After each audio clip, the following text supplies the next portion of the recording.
Hey everyone, welcome to the 509th episode of Just Shoot It, a podcast about filmmaking, screenwriting, and directing. This episode is brought to you by patrons Mojo, Jerry Wintley Doust, Matthias Kepler, and Moon Eat Udo Poots. Hopefully I'm saying that correctly.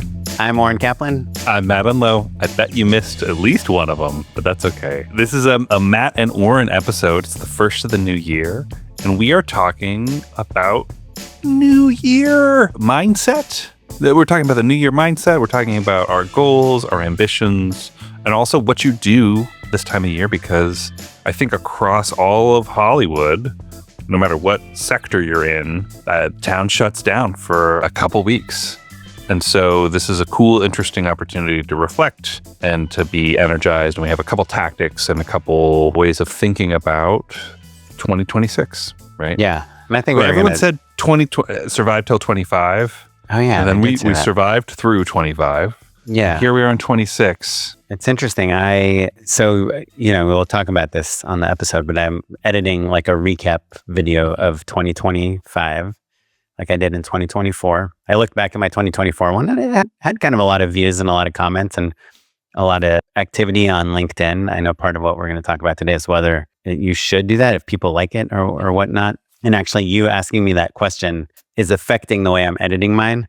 But I was, as I was thinking about this reel, I was thinking about what I would write on the Instagram post. And so a lot of times I think when people write these posts, they say, 2025 was the year of, and then I was thinking of what I would put there. Like, obviously it's the year of AI. Just looking back at my work, January, February, March, 0 AI used. I think I used a tiny bit of AI to like brainstorm some visuals in Midjourney. End of the year, it's like literally I did a pitch that's like half of the pitch is AI. It's like written by AI, you mean? No, where we would use it to generate character images. Yeah, for sure. Yeah. So, it's like the agency storyboards, all this stuff. AI has changed that, but it's also kind of, to me, and maybe this is more personal, but it's a little bit of like a year of resurgence for LA. Like I look at my last 5 jobs, I think all shot in LA. We're shooting in LA way more than I thought I was going to be shooting in LA. Yeah. Of course, we had the fires in the beginning of the year and some floods and stuff. But in general, we didn't have COVID is like 100% in the rearview mirror.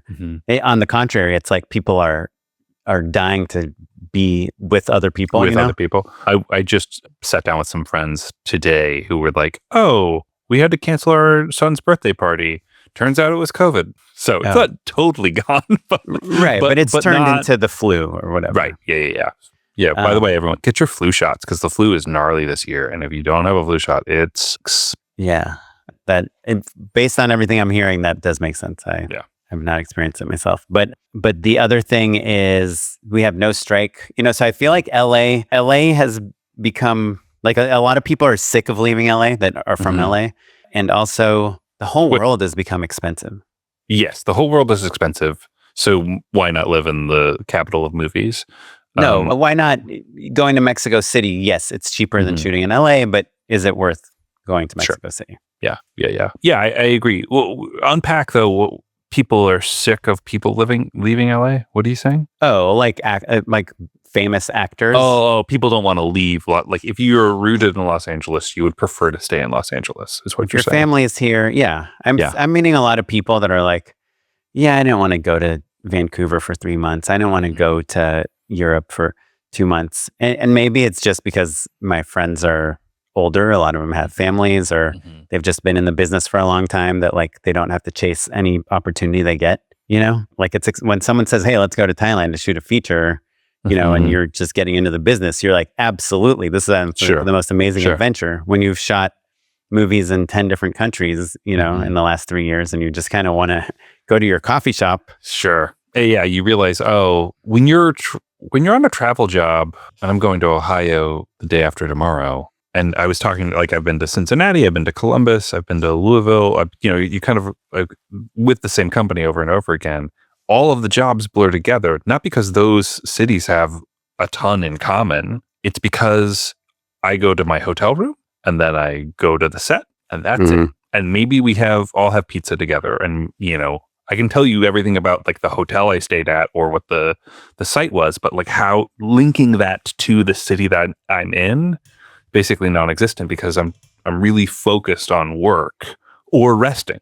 You know what I mean? Like, totally. I have a job coming up at Seattle, and I'm like so excited that it's in the same time zone as LA. oh yeah, I don't that's have awesome. to switch. Awesome.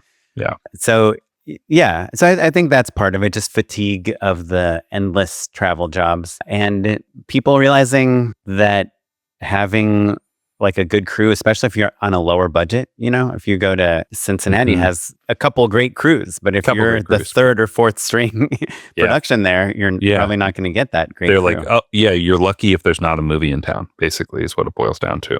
Yeah, or you're getting the person that it's like their first time on set, and that combined with the fact, and we talked about this on our last episode, that people are just expecting so much more shot nowadays. It is interesting. Today I was listening to Script Notes, the podcast, and Craig Mazin was talking about, they were talking about the WGA and how that's going to apply to video podcasts or not. But they were also talking about IATSE, and he was saying, they have a big hammer, and if they want to ruin your life, they can. And I was thinking in my mind, like, why, I strongly believe that like unions are great for workers when they have work, but I also believe that a lot of the work is left LA because of the union pressure. Sure. Yeah. To shoot in a certain way that a lot of projects just don't have the budget to do it, or they're trying to stretch the budget, and going union does the opposite of stretching the budget usually, and again, I'm talking about like $100,000 budget, not $100 million budget, of course. When at the big budgets, the union fees have become irrelevant. Sure. Yeah. But the small budgets, they're not irrelevant. And so I was thinking about what has changed over the last 10 years. It used to be that was worth shooting in LA because we had not only this amazing crew, but we had an amazing pool of actors. Mm-hmm. We had an amazing pool of casting directors. And we wanted to work with the casting directors that knew the actors, that went to the UCB show, that went to the Groundlings, went to the whatever, some theater things, that knew who to cast. But as soon as like casting became 100% an online thing, LA casting, as soon as an actor in Milwaukee had just as good a chance of booking a role as an actor in LA, that value of the LA crew and the LA connections and the LA network became less valuable. And so I think I'm going to push back on that a tiny bit, because this isn't exactly what you're saying, but I auditioned on this job that I'm on now. The job. We cast out of Chicago mostly, and it's a delight. I love casting out of Chicago, right? By the way, you and I both know that even though you're casting out of Chicago, quote unquote, probably more than 50% of the actors are not from Chicago. Do not live in Chicago. So this is kind of what I'm getting at. Is like, I was reading people who were local, where we would save a little bit of money, and like there are people who have lots of talent. So this is not a question about whether or not people have more or less talent. There's wonderful talent all over the world. However, the big difference between New York, Los Angeles, Chicago, and the rest of the country is how much experience someone gets to put under their belt before they are auditioning for us, right? And so like somebody who is doing some local commercials and some community theater and is really passionate and really gifted, but just isn't dedicated day in and day out to acting as their main vocation, is gonna have a harder time booking the work, showing up ready for the work, being malleable for the work, being able to take those notes and just do the thing. And so I'm not putting down people who don't have those opportunities, but I am saying that in the same way that we really love working with crews that are expected to reach a level of excellence because the market is so competitive, even though casting directors can be aware of people from all over the world, there's still something about people who are so committed that they are going to leave their families and move to a place where we are all living and breathing entertainment exclusively. Yeah, I mean, I think that is true, and that's always painfully reminded of it, right? But I guess what I'm saying on the like union front of it is, it used to be not worth it to go pay a crew a third of the money and the rules, because they didn't know what they were doing. You mean, It used to not be worth it to leave LA or New York to go film something, because it's like good luck, right? Because the access you had to talent in LA and New York was so much better. But the second that access became on the internet instead of in person, everyone just posts on breakdowns, casting breakdowns. It's not like there's some secret of how to cast a show, right? The casting directors they have a name and they have a reputation, they have relationships with agencies, and they know who to call in and all that stuff. They're still valuable, but my casting director doesn't care. If you tell her you work local in LA, she doesn't care where you live, And so that's on the acting front, but on every front, especially if it's a travel job where we're casting to shoot in Austin, let's say, out of the entire country, it doesn't matter where the casting director lives. In fact, sure. Casting director is bi-coastal right now. So it's not even like that. So that's why I think like the unions need to change their mindset of how they approach LA productions. Instead of just trying to flip everything, I think they should try to take into consideration like the budgets and the companies and the other things, and work their hardest to not drive people out of LA, because it's not the same as it was 20 years ago when LA and New York and Chicago were your only options. Right. And where in order to make advertising, you were doing a national buy for a mega corporation that could afford, and also that would saturate a market in a way that's different. You know? That paying an extra 30%, in pension and welfare and kind of whatever the rates are, and hiring the required people, that didn't really move the needle for them. Yeah. But all that said, to rewind to what I was bringing up, I do feel like LA is having a little bit of a resurgence, whether it's more union jobs or more non-union jobs. I do think, for me personally, I've just seen a little bit more of it. And as people go to the coffee shops and, hey, by the way, I didn't tell you this, and it's not interesting at all, but like last night we went out to dinner, and definitely like an A-list celebrity was like sitting at the table next to us with I'd say B+ list celebrity was sitting with her. And on New Year's Eve, I went to a party with like, I'd say pretty A-list celebrity.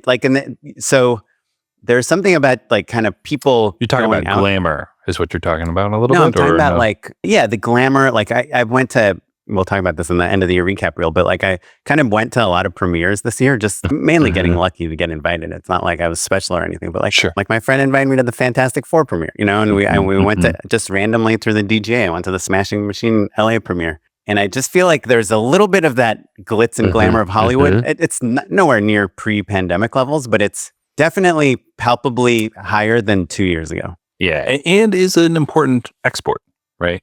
Yeah, and I think I posted on Instagram, like, where else do you go?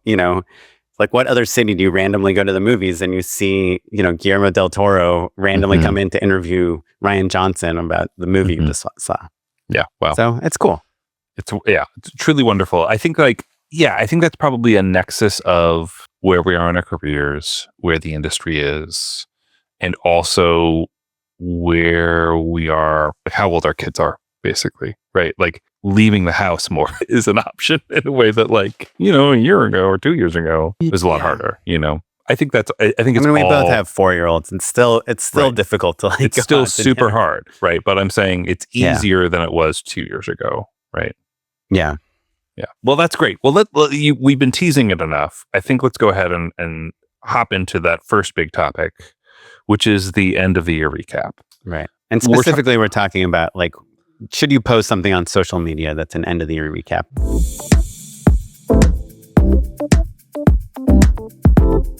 If my end of the year recap isn't out by the time this episode airs, then I will not post it. So obviously the big reason you want to do it is because there's that psychological effect of people believing that directors who are in demand, or, actors who are in demand, craftspeople who are in demand, whatever, if you're in demand, then I want to work with you, right? Whereas if you feel thirsty, if you feel like you've had a really rough year, unfortunately, I think people tend to not think of you on a subconscious level, right? I have this year in particular really taken to rebuilding my network, broadening my network, just kind of given the industry a big old bear hug, partially because of all the reasons you were describing before. I feel like the industry is ready for it, partially because I kind of stepped away from a bunch of other projects that I was on to like direct full time. All of which is to say, I think that posting on social media and my approach to social media has changed my career for the better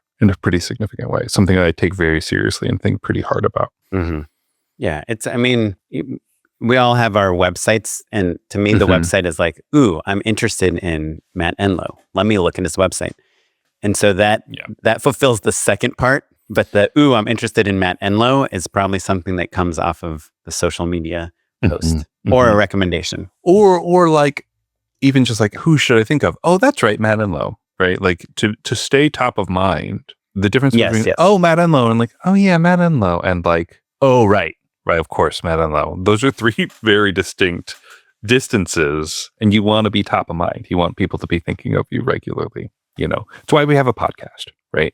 Yes, it's nice to build community and help people and learn, and we get to learn a lot. And also, it's self-promotion, right? Not rocket science. So, Oren, talk to me about your take, your vision for your end of the year post, why you wanted to do it in the first place. Right. Well, I'll start with the why first. I personally have I probably posted much less on social media over this last year. And I apologize for using this word too much, but I do think it was like just Instagram fatigue, just kind of like tired of taking pictures and editing things and putting it online. And I do think my 2025. And also you were working.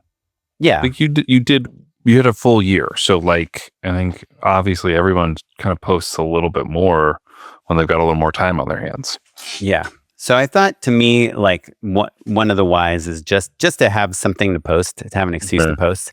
I think, to me, the end of the year recap lets you show off footage that you're proud of without a dedicated post, or even if maybe you don't love the whole spot, but you love 4 shots you got, you know, that probe shot and the drone. Like, I was talking to a director friend the other day who was on set, and he was sending me all these incredible shots. And I was like, oh man, this is going to be such a good piece for your reel. And he said to me, yeah, I don't think so. It's probably going to be garbage, like the concept, and you know, who knows what they'll do with the graphics and all these things. And so I think that happens to a lot of us, where we get these incredible shots, but we don't know what to do with them. And so an end of the year reel is like, hey, you know, I shot this cool thing for this company, or here's a couple of fun things. And on top of that, it's just super easy engagement with the followers. You know, it just lets people see what you've been up to in a much more breadth than just one job. You know, hey, I'm on set, who cares? But if you're like, hey, I did these 7 commercials for Popeyes, you know, or the last year, it's like, oh wow, he's like the Popeyes guy, you know. And then the other very nice way to engage with people is obviously to tag them in your post. And so if you have an end of the year reel, you can tag the people you worked with in January. You know, a year ago, the agency people, the producers, the DPs, the actors, and maybe they'll repost it too. So you're getting kind of, it's like giving you a million touch points in terms of people you work with. And by the way, it can be a short film you made. It can be a 500th episode of your podcast. Like, it doesn't have to be, oh, I made a commercial for Microsoft, you know? Sure. And then I think for me, like the 2 other things I'm trying to add in this year, which I don't know. So this is your take. Yeah. Is your angle. Yeah. Well, something I did last year too, but I am trying to do this year as well, is, you know, sometimes we talk about this podcast as like we're giving back to the community, and I don't really like buy that. I don't think we're being so generous by having the podcast, though I do think people get something from it. I don't know that it's like out of the goodness of our heart that we're doing it, but I do think there's something like showing people behind the scenes footage can be valuable, especially if you have a take on it. Like, hey, we had this problem and here's the creative solution we had. So for me, I think something that a lot of people don't know about, especially in the commercial world, is just how other people are pitching and how many jobs they're winning and what the ratios are. And like, wow, this person got to direct 3 commercials. They're so lucky. And it's like, oh, but I didn't know that they just lost out on like 13 jobs in a row before that. So so to me, my angle is, hey, here's 2025 by the numbers. Here's how many jobs I pitched on. Here's how many I won. Here's how many treatments. Here's how many repeat clients. Here's how many DPs I worked with, production designers, like just to give a slice of one sample of a director and the numbers and what they are. Because I think, to me, I'd like to see other people. We talked about that actress that posts on Instagram that showed how much money she made. I'm not an actor, but I found that post like fascinating, you know, and it made me feel better about like the other actors I know and how much work they get. Yeah, absolutely. And so that I think giving like, it's like a learning lesson a little bit, you know, or giving some value out of this reel, whether you watch the whole thing or not.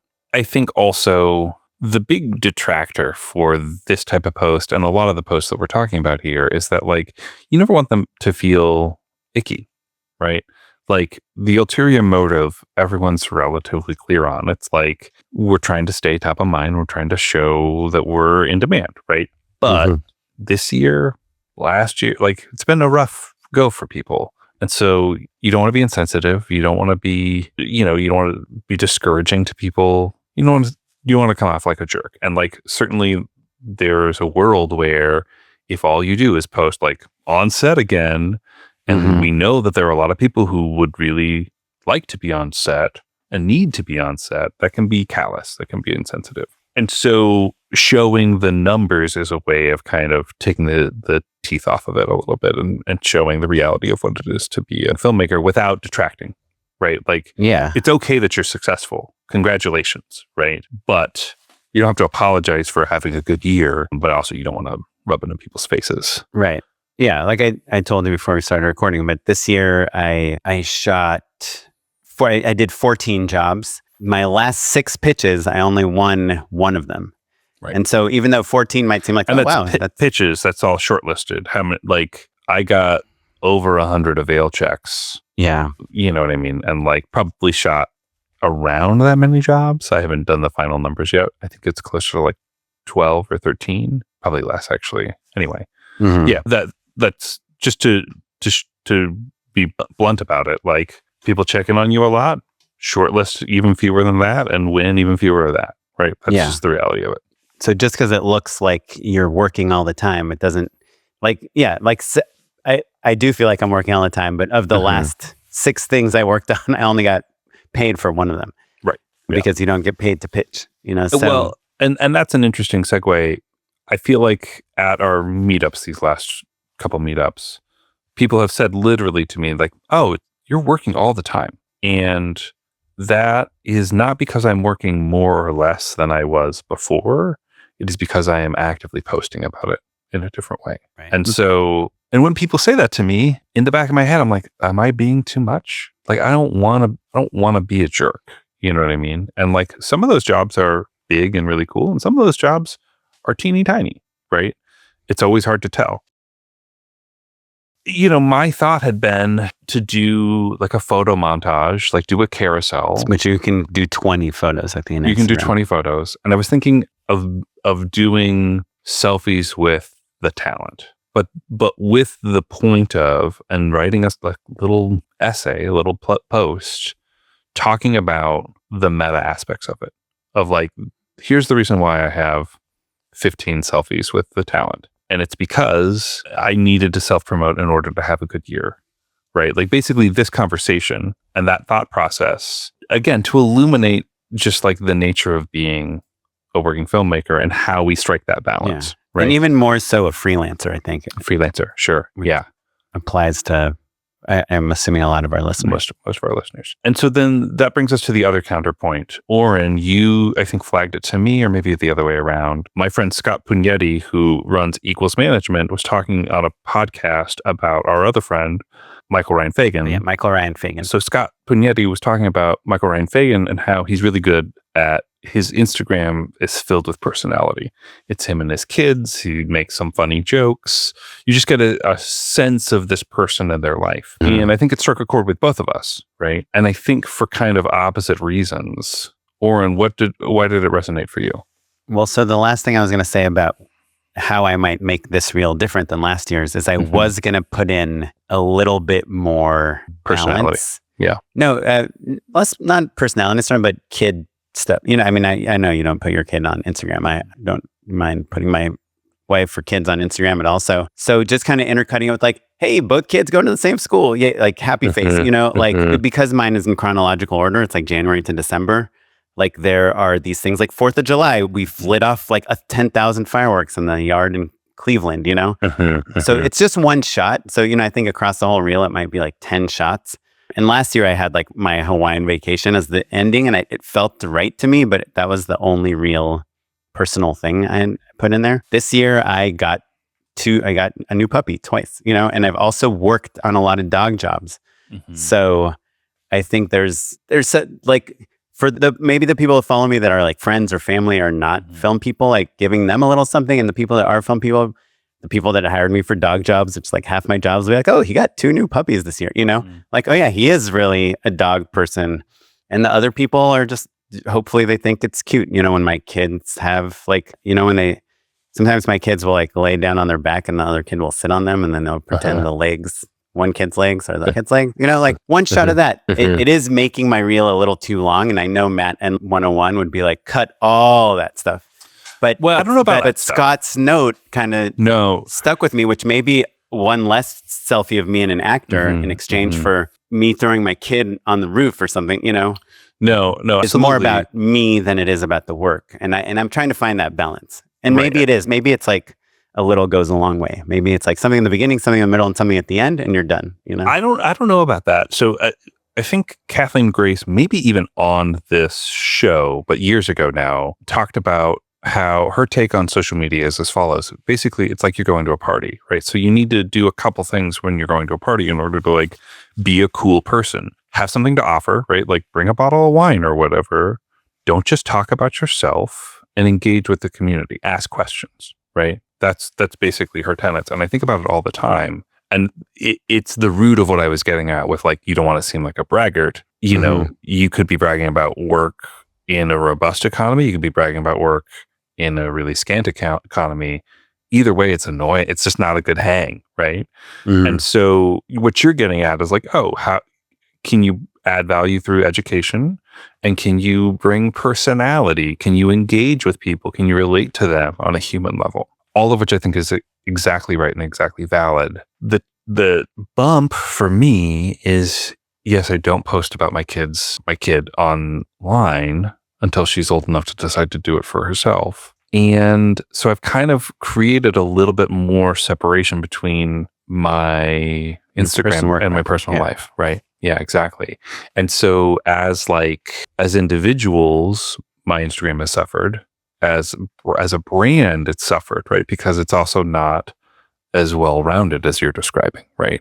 Yeah, I mean, but then you look at these DP Instagram pages and they're like perfectly curated. Every image is incredible. Do you like them though? Does it work? I don't know. I always think, I love Rachel Morrison, who's like one of the top DPs in the world and also now like more of a director. Like her Instagram is like all over the place. It just has like her kids singing and fireworks and then a movie premiere, and you know why? Because Instagram is for parasocial relationships. It feels like you know that person better, right? Yeah.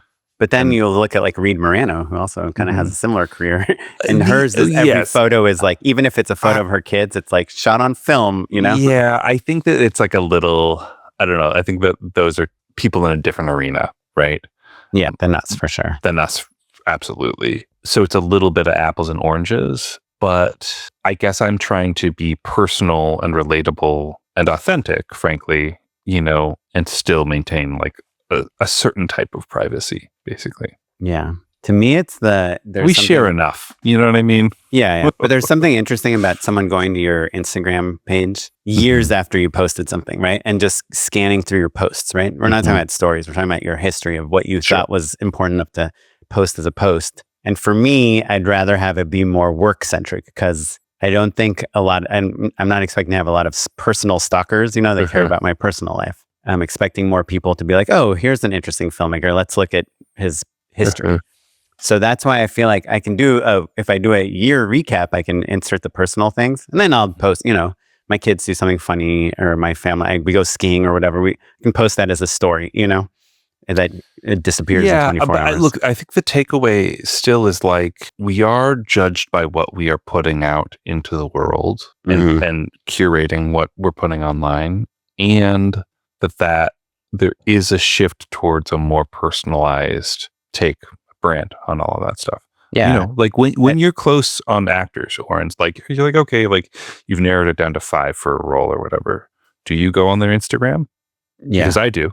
Almost 100% of the time. Almost 100% of the time. And are you looking at follower count? Probably not. Maybe.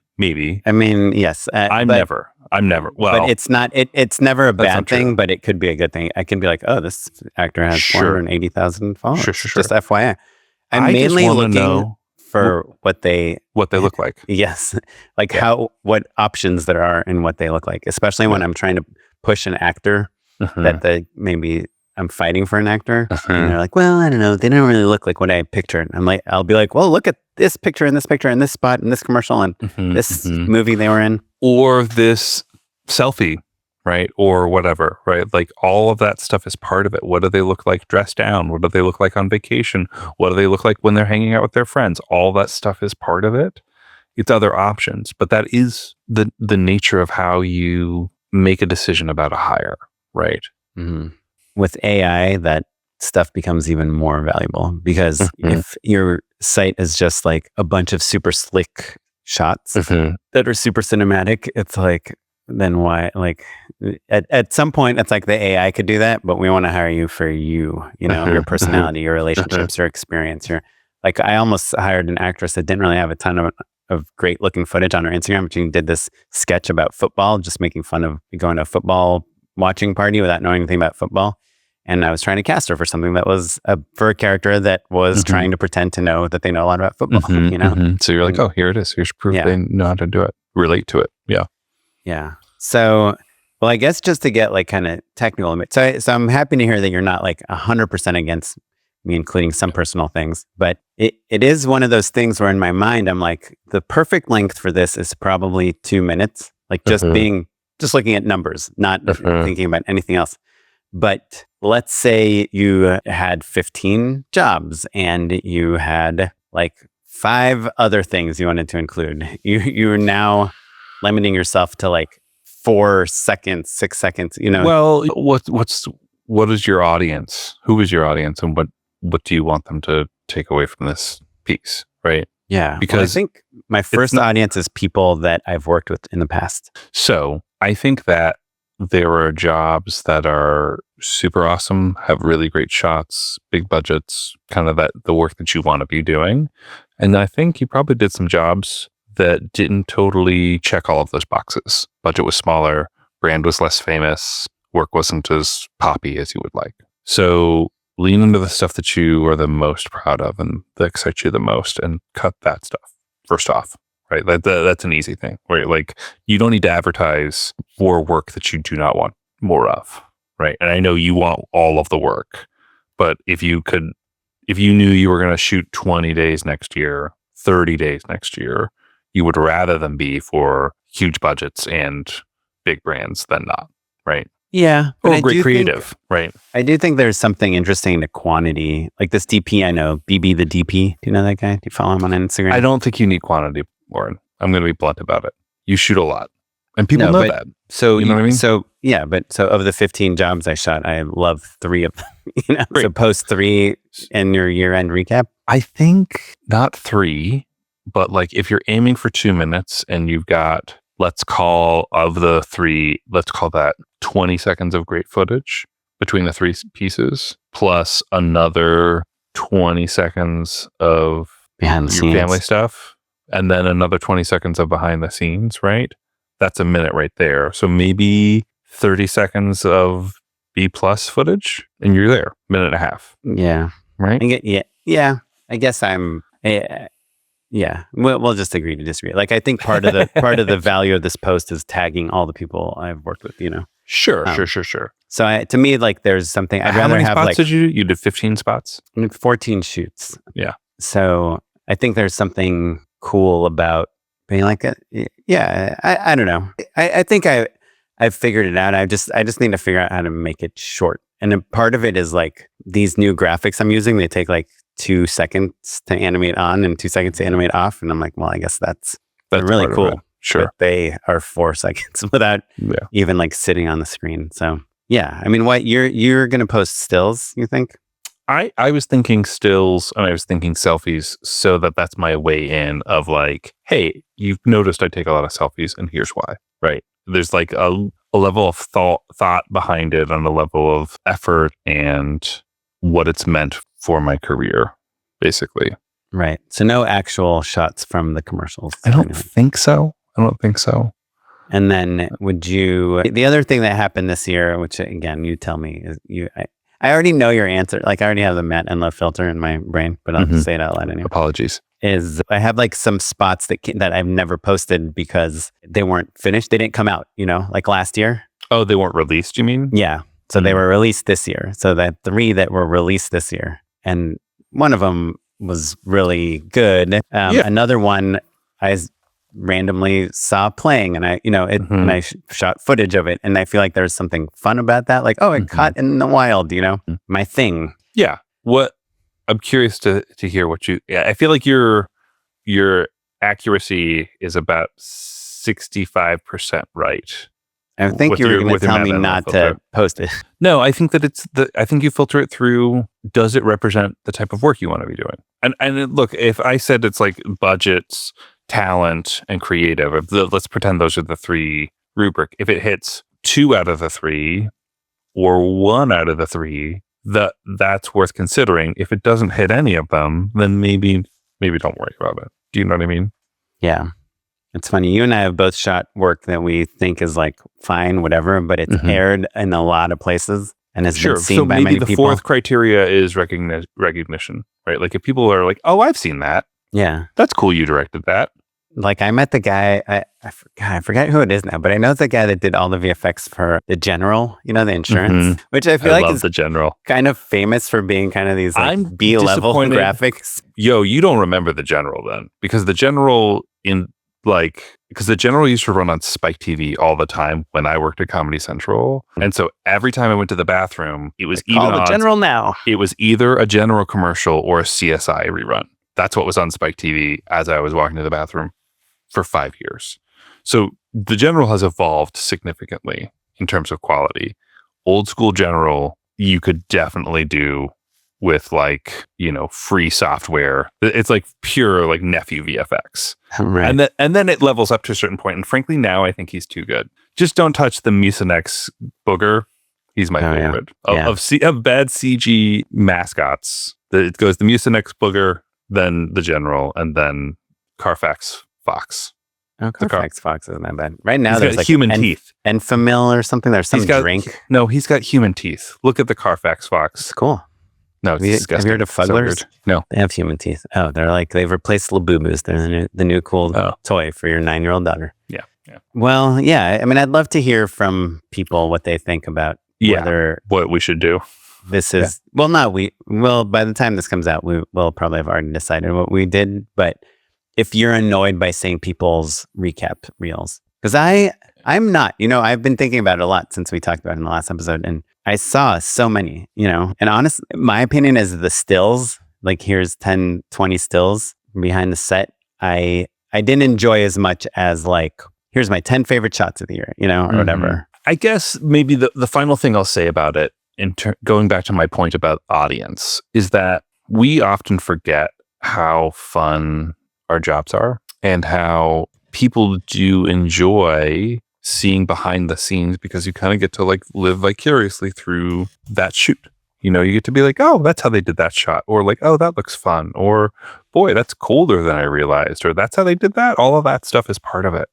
And so I think that like if you are proud of something, or if you've found joy in your job, sharing that I don't think is bad, right?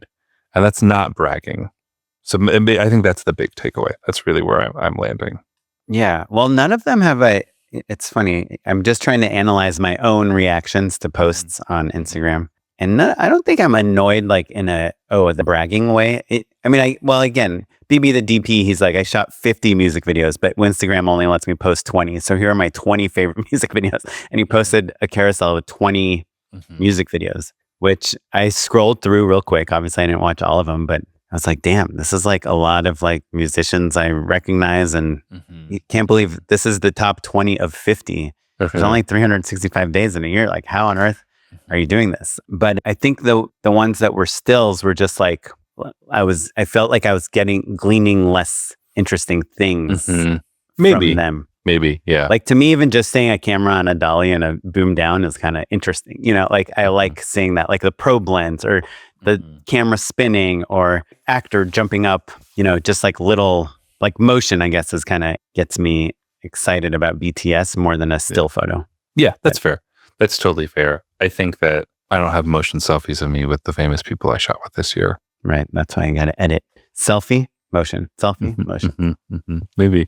I know. It's a lot of work. It's annoying. I said I had a final thought, but here's my actual final thought. And it ties back to the previous one. I think people, when Instagram first was a thing, people were like, oh my God, another picture of your brunch or like another picture of somebody's baby or whatever. Mhm. And now that's all I want. Like Right. it would be so wonderful if I just had a little glimpse into a friend's life or someone I met 10 years ago on set and made the mistake of following. But if I know that they're like having a nice time, enjoying life, that's the best that Instagram has to offer at this point. And so if the photo that's in your recap or the video that you're making gives people a glimpse of like, oh, things are pretty good for Oren. Here's some joy that he wanted to share with you. That's fine. I think that's good. Okay, cool. Valid. Yeah. Does it spark joy? Yes. Really good. Well, speaking of sparking joy, I think we can just talk for a couple minutes about our other topic, which was kind of this time of the year, the slow times, the vacation times. It's, I had a major adult procedure done a couple weeks ago, because if you're going to schedule anything that will knock you out of business, the best time to do it is like, Christmas to New Year's. I think you're sounding a tiny bit more dramatic than you want to. Oh, about the procedure I had? Yeah. It's a very I had a colonoscopy. Yeah. I can just like say it sounds like you had a small surgery, not, you know what I mean? Well, they knock you out, I don't know. It's my only time I've ever been like you don't have knocked out. You don't have to be completely knocked out. Well, everyone I know that has done it has been completely knocked out. Well, not everyone. I have not had one. But I don't want to speak out of turn. But someone you know has? But someone I know was fully conscious for it. Yeah. For a colonoscopy? Mm-hmm. Yeah. Do you know what that entails? Yeah. I'm so happy I was not awake. Anyhow. Yeah. It just depends on your tolerance and hard drugs, basically. Yeah. Yeah. Interesting. I've never been fully knocked out either, and I'm frankly kind of scared too. Like I don't want to get too loopy. Honestly, like the most enjoyable thing I've done in this year is being knocked out. It's like everyone says it. It's like the best sleep you've ever had. Okay. Yeah. It was actually a joy. Anyhow, The point is that it's like as freelancers, as filmmakers, as people waiting for opportunities, pitching, trying to be available for any good opportunity, it's so hard to schedule things ahead of time. And then this time of year is when we're forced to stop working. And especially us with the children, which mainly means if you have young kids, is that when you have 2 weeks off of like work, you're not writing your screenplay. You're even sleeping in, you're hanging out with your kids. And it's just, it's really quite difficult, I think, especially for people that are like workaholics like us, that enjoy the work, that enjoy their job, that enjoy the stress. Yeah. It's not even, I think I don't want to speak for you, but I think it's true. I just needed like a little bit of alone time just to think and to write and to like be an adult, to feel like a complete person, like I've talked about on the show a lot. I'm an introvert extrovert. Like I don't mind performing on a podcast. I don't mind performing on set, but I need recharge time for my social battery to be at full capacity. And that includes being with your family. And you don't get that time if you don't have childcare. Yeah. No, it's these vacations are quite exhausting, and I'm so excited to go back to work. But unlike you, I still have another week of no school for my children. Tomorrow, my kid is back to school. So we are going to California Adventure in a couple days. Oh, right. My brother's performing there, so it's hooking us up. Hooking you up. Nice. But yeah, I think, I don't know, there isn't like much insight here other than if you're listening to this and you find vacation more stressful than relaxing and rewarding, know that you're not alone. Yeah. That is true. To pivot into our final topic, I think that previously I really wanted to like take this time to marinate in my goals and dreams and hit January. So excited and just reinvigorated. And I think, to your point before, we're both pretty drained. But I have given a decent amount of time to my goals for the new year. And I wanted to talk a little bit about how I'm structuring them currently. Because if you've been listening to the show for the last 10 years, I'm pretty big on goals. I think, Oren, you're thoughtful about your career and all of that, but like I think I like to be a little bit more prescriptive with like, these are the thresholds I'm trying to meet. This is what this is the amount of money I'm trying to make. This is the number of jobs I'm trying to do. This is what my writing goals are, all of that stuff. I get a little too in the weeds on it in a way that's motivating. And I know like I'm not necessarily gonna reach all of them, but I don't feel like I can achieve those goals if I don't see the roadmap for how to do them. And obviously things change and pivot and things get in the way, all that stuff. Mhm. But there's been a lot of rhetoric in my TikTok feed in the last month about those New Year's resolutions and the way to kind of structure them. And I wanted to float them to you because there's basically there's the idea of setting a big theme for your year, a big goal, right? Like this is the year I did X. This is the year of Y, whatever it may be. And so that you can look back on 2025 and 2026 and say, yes, that was the year I did this big, massive thing, right? And maybe that's have a kid, maybe that's buy a house, maybe that's shoot a feature. That's what this one is for me. We'll see, but like something really monumental is the idea. And then beyond that, the idea is that like if you plan on 4 winning habits and rather than necessarily trying to like have like resolutions or goals, but like habits really appeals to me, partially because I think that in another episode, you talked about exercise being a New Year's resolution that you integrated into your daily routine and was able to keep up with, right? Like you've been exercising in these last couple of years thanks to that. I would say that's a pretty lofty winning habit, right? They can be simple. They can be like have a glass of water in the morning, right? Like what are like incremental things that make you a better person to make your life better, right? That you can integrate into your life. And then also, I think I probably talked about this one, but like planning 6 adventures, 6 things where you go out of your way to go do something that you wouldn't normally do. It doesn't necessarily have to cost money. And just to ask, these 4 habits and the 6 adventures, they don't have anything to do with your goal, your lofty goal. Correct. Yeah, correct. So the 4 habits also, it's important. It's not 4 at once. It's 1 every quarter. You add, right? So you're not like, okay. Can you give me an example of a habit that you've got? Well, yeah, like I said, like drinking water. For me, passive investing is one, right? Like I just want to make sure that I am automatically investing a certain amount of money every single month. I don't have that set up right now, right? Yeah, that's very easy. It's very easy, right? Sure. Yeah. And I'm going to get it done, right? Yeah, that's like 15 once minutes. You turn it on, you never think about it again, for sure. Yeah. Yeah, exercise is another one, and then writing every day, which the writing every day is the big one. But they all kind of go under the same sort of theme of like long-term investments, right? The issue with writing in particular is that if you don't write for 10 minutes a day for an entire week, you can't then on Sunday be like, well, I'll write for 70 minutes. Right. It doesn't net out the same way, right? Yeah, that's no longer a habit. It's like a catch-up maneuver.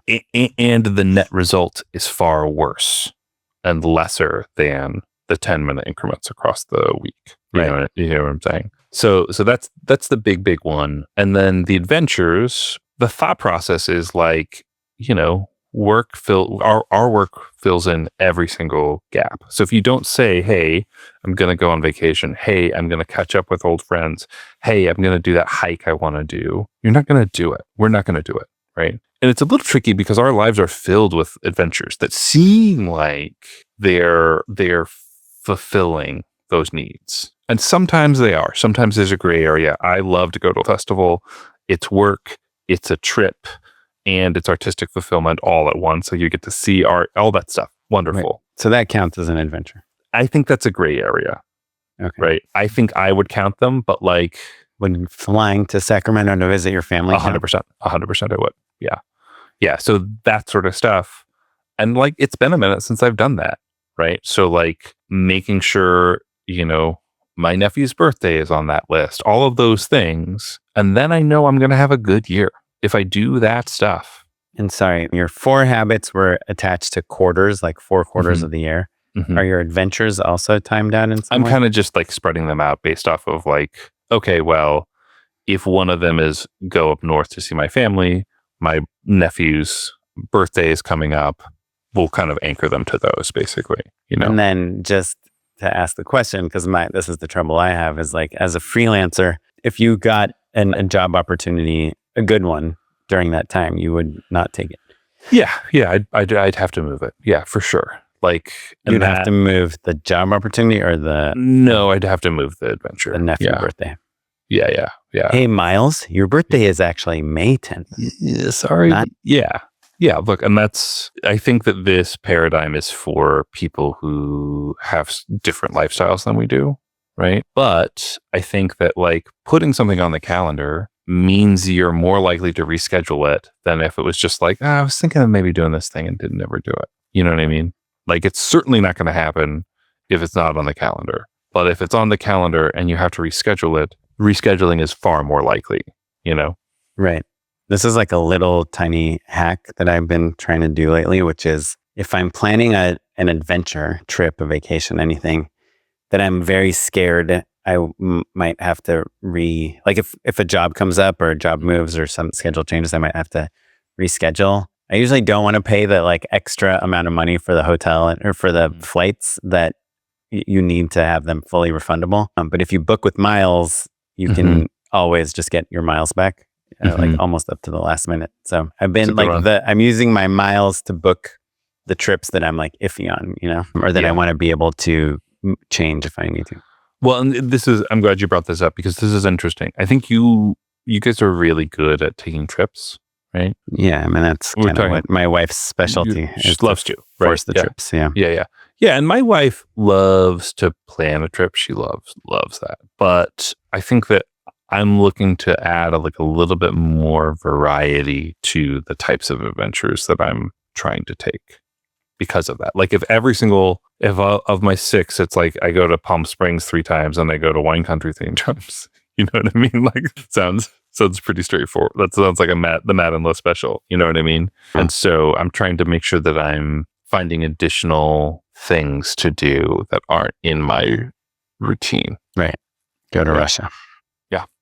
Cool. Well, that's a good thing. It's funny, as you were talking, I was trying to think of what my habits or adventures would be, or even that goal, the number one goal. And I don't know. I don't know if it's allowed, but I don't think I've come to what it is yet for the year. I think it's 100% okay. The big goal is tricky. And I think it does take a lot of preparation. You know, last year, my goal was to restabilize, you know, to like hit the ground running on rebuilding a directing career, you know? Yeah, it went well. And so that was nice and clear, but it isn't always clear. I think the thing that's fascinating or complicated for me, and I think for you too, is like, if you pretend like a vacation doesn't count as an adventure, think of 6 things out of your wheelhouse that you want to do. It was hard for me to think of those. You know what I mean? Like to be like, well, I don't really want to like climb a mountain or run a marathon or, you know what I mean? Do your own laundry. I do all the laundry, Oren. Yeah. I know what that's like.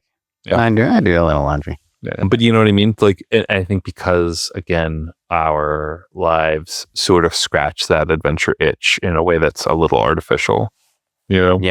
Yeah. The adventure thing, I guess I'm not, it doesn't excite me as much as the habits. And then goal-wise, the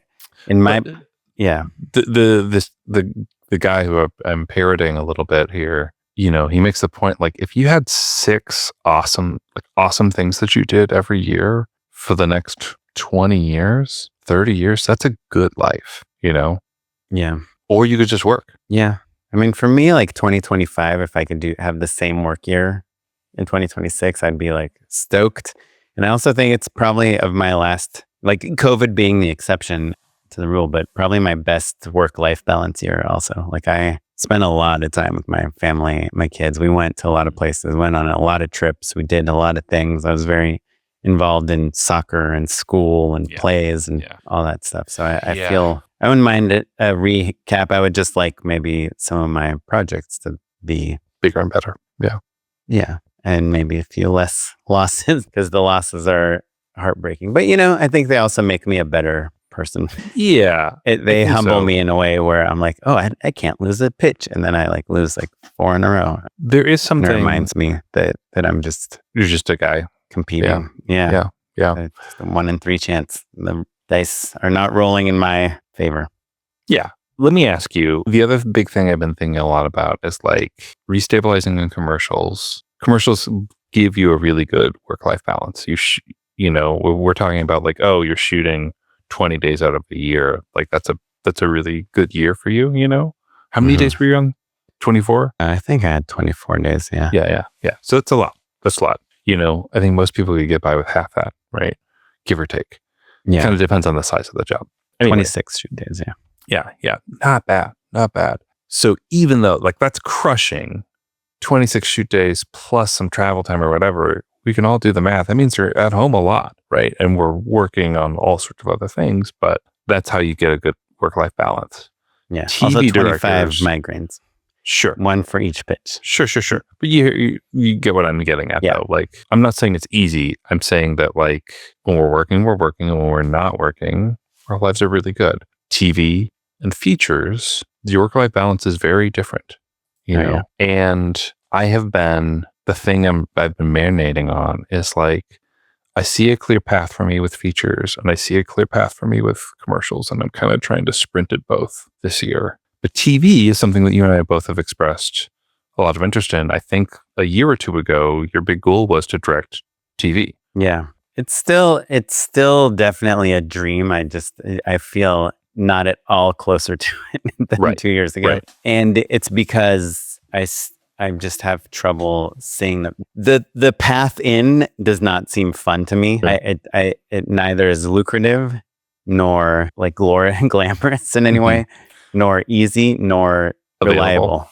Okay, sure. So that's fascinating, though. I don't disagree with any of that. However, I'm having a hard time even visualizing a path.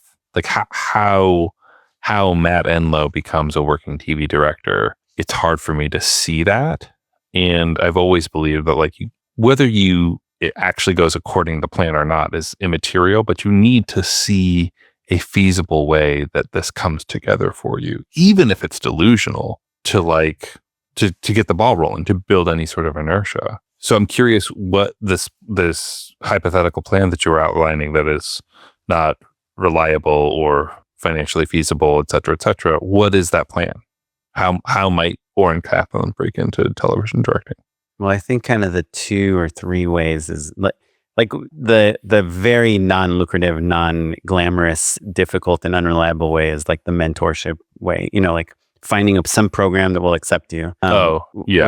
Which by the way, we had Mercedes on the podcast last time, and she said she just did it, and probably one of the top programs available, and she said they can't find episodes for people. Yeah. So that's like it was the only way in, really, and even that's become kind of unreliable. The only other way that is also difficult is fully embracing the just student mentality and writing the script and shooting a TV short film, the TV pilot, selling something, there's a third way that's kind of interesting that like Vince Pion did. You mean the self-creation way, basically. Yeah, self-creation, something that can turn into a TV show.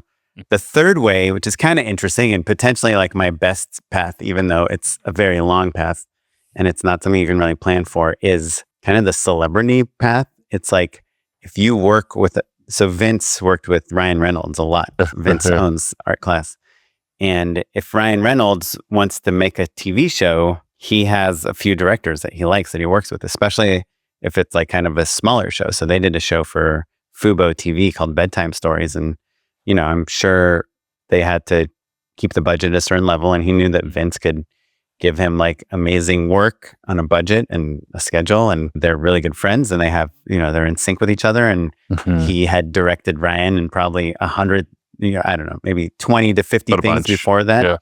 Yeah. So, I had that. The closest I've come is that Rebel Wilson had recommended me to direct something that I ended up not getting. But I could see, I worked with Angela Kinsey twice. She was on The Office. And the second time she probably doesn't know that many good directors.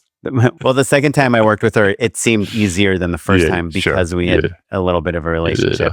I remember I'd worked with this actor. I don't know if people even really know him that much anymore, but his name was Kellen Lutz, and he played Hercules in the Hercules movie, and he was in Twilight. And he we had like kind of a good relationship. And I remember when I was trying to make a indie feature, we couldn't get anyone attached. It was a really low budget. And then we kind of reached out to him and he's like, oh, hey, it's with Oren. Yeah, I'll look into it. And then he had some like kind of personal stuff that took him out of it. But I think that's like an interesting way. I don't really have like super strong relationships with actors like that, but I feel like I could see me getting a job. I did a job with Christina Hendricks.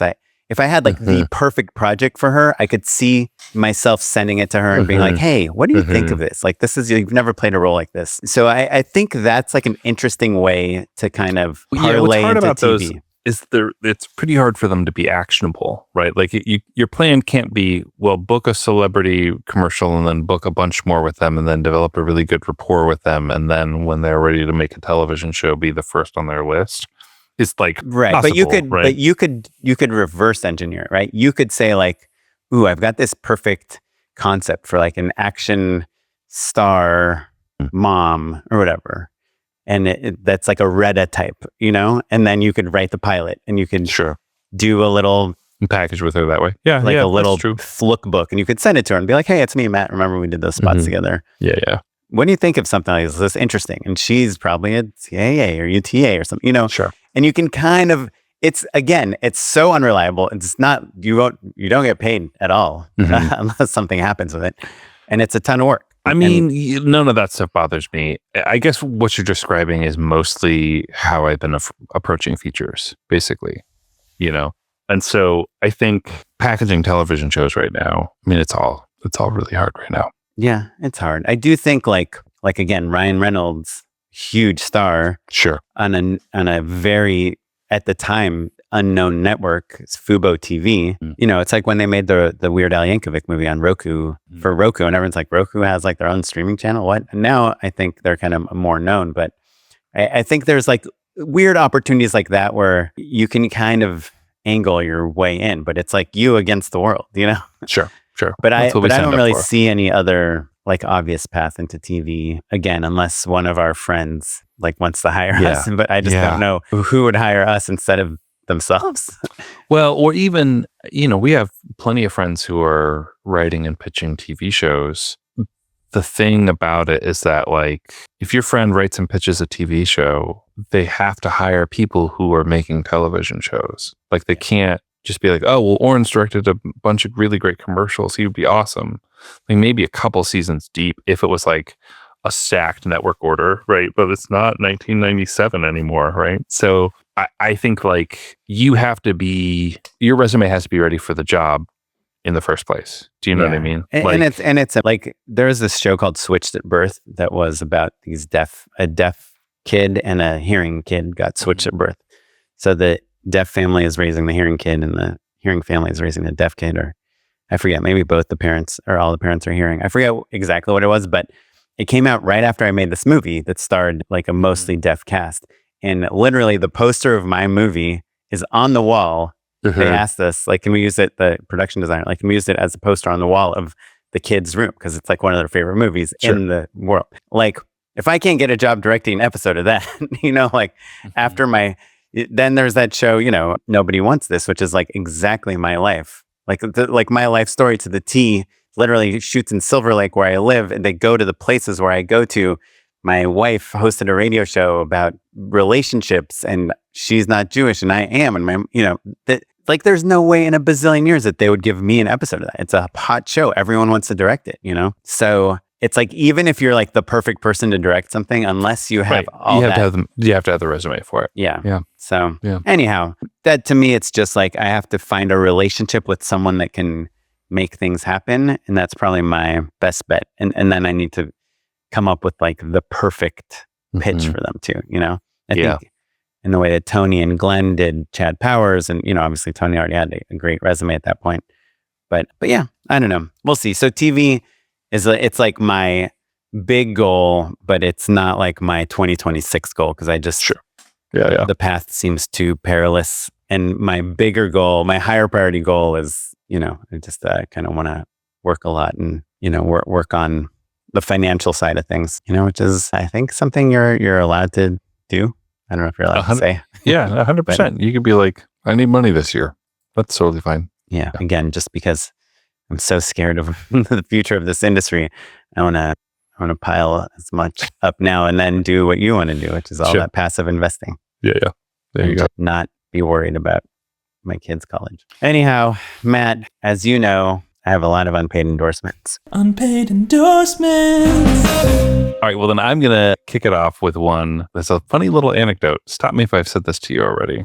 all of a sudden I got a subscription to Movie Maker magazine. Have I told you this? No, It just started coming in the mail. I honestly did not know it was still a magazine. And I've been reading it, and it's great. Here's the trick. Here's the funny aspect of this. It's my address. I know the people who lived in the house before us. They lived in this house for years. They raised their kids here, right? And it is addressed to Mary Pat Bentel, who, if you, it's ringing a bell. That's because she was a producer who I know through our friend through our friend Sarah Dina Smith, who did like a live panel for us pre-pandemic. Oh, so she was on our podcast. She was on our podcast. She did the live producer show. Yes, so yes. Mary Pat, who subsequently became a friend of mine, Mary Pat's name is on my address on Movie Maker magazine. I was like, this is weird. So I hit her up. I said, hey, Mary Pat, it's been so long. How have you been? Funny story. The same thing happened to her. A different filmmaker that she knew had their name on her Movie Maker magazine subscription. So either... And she didn't like choose you as a pay it forward type this is all sort of just randomly happening. So either some strange clerical error happened at Movie Maker magazine, or they're trolling us, which is what I want to choose to believe, and doing some sort of strange Google web crawling marketing joke. I don't know how it's happening. My address, I'm pretty sure, isn't anywhere. Right. Anyway, so shout out Movie Maker magazine. I'm talking about you, maybe on purpose, maybe through some strange fluke. But it's pretty hard to fathom how this would have happened. Maybe you are in an alternate universe, sending yourself a message. Yeah. So that's my endorsement. And also, I have another endorsement you're going to roll your eyes at. You had a small party over the break. You put a puzzle out. Yes. I love puzzles. But you didn't do the puzzle, though. I didn't do the puzzle, but my wife did a lot. And it's nice because at first you're like, oh man, are we going to really do a 1,000-piece puzzle right now? Did we send you the picture? You sent us the picture. You guys finished it. We left before you guys finished it, but still. And also, it's nice to have some activities for people, right? Like not you and your wife were the only people who knew every single person in the house, right?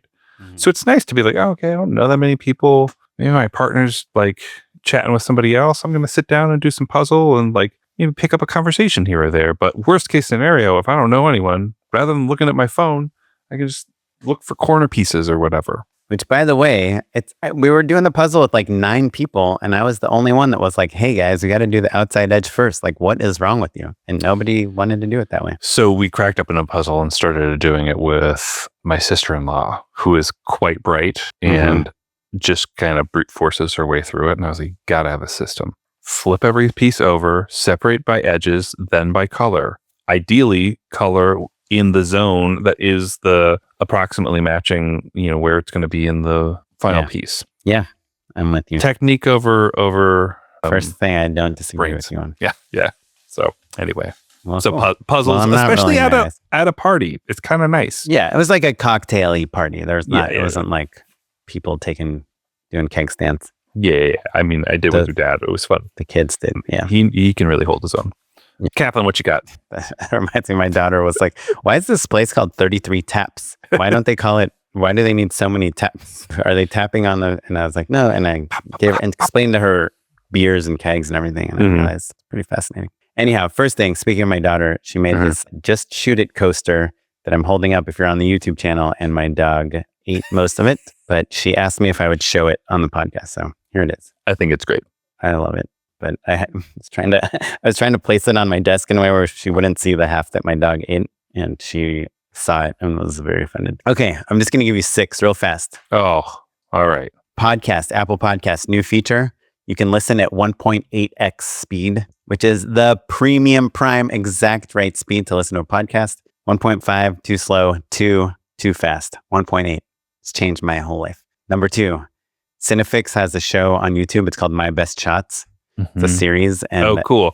I haven't watched it, but I've been fed it. I've been watch the Edgar Wright one, which is to be honest. Like I've only seen a few of them, but the Edgar Wright one was so good that I'm sure that the show is just done really well. And number 3, just an observation, is AirPods have ruined socializing. It used to be when you walk around the neighborhood, jog, whatever, I go out and about all the time. Yeah. People like just randomly start conversations with each other in line at the coffee shop. Oh, what kind of dog breed is yours? Nowadays, everyone's like got their AirPods in, and so no one's talking to each other. So maybe, I don't know. If you're like around unplug people, a little bit. Yeah. Unplug. Yep. And see what happens. Number 4, Pluribus. Did you watch it? Why not? Do you not have Apple TV?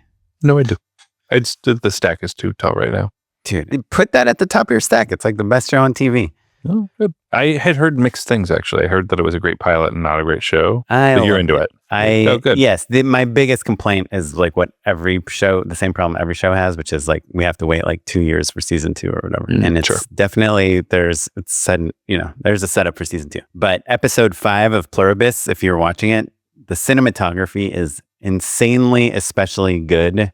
And when you're watching a really good show and then all of a sudden an episode sticks out to you, it's like, holy cow, they haven't cut in the last 5 minutes, or how did it, like they've told so much story in this one static shot. Anyhow, Pluribus episode 5, cinematography, awesome. 5th endorsement, if you're looking for a stupid gift for kids, highly recommend A Big Book of Jokes. I think you've endorsed that before, but that's still good. Oh, I have? Oh, damn. Well, that's funny. And then number 6, this is just something I've done for myself. There's some apps that I will sometimes go to, like Instagram, say, or Twitter, when I've just got like a minute to kill, and then it turns into 15 minutes. I've put them on like a much farther page in my phone, and I kind of move them around every couple weeks, so they're just harder for me to find. You were giving me a hard time because I didn't text you back much over this break, which is true. And it's partially because I have been leaving my phone in my bedroom, and it is much better. One time over this break, I left my phone at home and was out all day. How did your Tesla turn on? I have keys. I don't drive a Tesla. Keys, come on. What is this? It was like still a 2021 keyless. I just walked into my car. Yeah, and it was awesome. It was awesome. Do you really have to use your phone to drive a Tesla? Yeah, it's incredible. Dude. You don't have car keys. You literally just walk up to your car. What if your battery dies? Dude, the whole car is a battery. It doesn't die. If your battery dies, you can't drive your car. Your battery dies. Come on. The entire floor of the car is the giant battery. Yeah, I guess that's true. Still, I don't know. It's incredible. And it knows who you are. You get in, your wife gets in, everything changes for her. Spotify goes on, nice. The seat goes on, the this, that, the map settings, you get in. Anyhow. That's nice. Yeah. So those are my 6. Hopefully. I still recommend leaving your phone at home. It's pretty sick. No, I like that. I do not like it when my parents take my kids and, forgot my phone at home. And you're like, God, that's different. Damn it. That's different. Call the police 3 hours ago. Anyhow, thanks, Matt. I hope this year goes well. I hope your very well-defined goal and my completely undefined goals are... No, I think you have a very clear goal, actually. Like, you don't just want a lot of money. You have, like, some personal goals and, like, some stockpiling you want to do. That's totally valid. It's totally fine to be like, hey, this is the year that I cash in. I guess it's like a financial goal, but it's not a creative goal. Sure. I have like creative guidelines that I'm interested in about just trying to do better work and some ways to achieve that I'm excited about. But I'll still, because of this financial goal, I'll still probably say yes to like every job. I guess maybe here's the big thing, not to get back into the episode.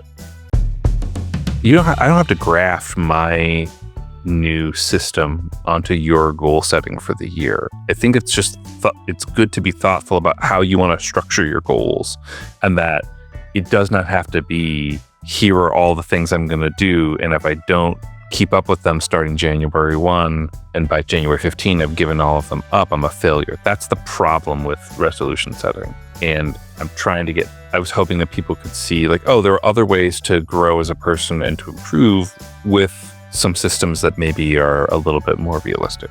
Yeah, that tracks. Anyway, with that, everyone. Yeah, let us know what your goals are. We'd love to hear them. justshootitpod@gmail.com, or you can DM us on Instagram. We're at justshootitpod. I'm at O Kaplan. Hopefully I'll see a year-end recap somewhere. That's right. A year-end Kaplan. Ooh, that's good. There you go. The recap. I'm Matt one. Enlow. You can follow me across all social media at Mr. Matt Enlow. This episode was edited by Kevin Oying. Thanks, Kevin. Our social media is done by Lily Bouvier, and our producer is Tyler Schmall, and you're listening to music provided by the Free Music Archive and the artist Chazar. Thanks everyone. Bye. Bye-bye.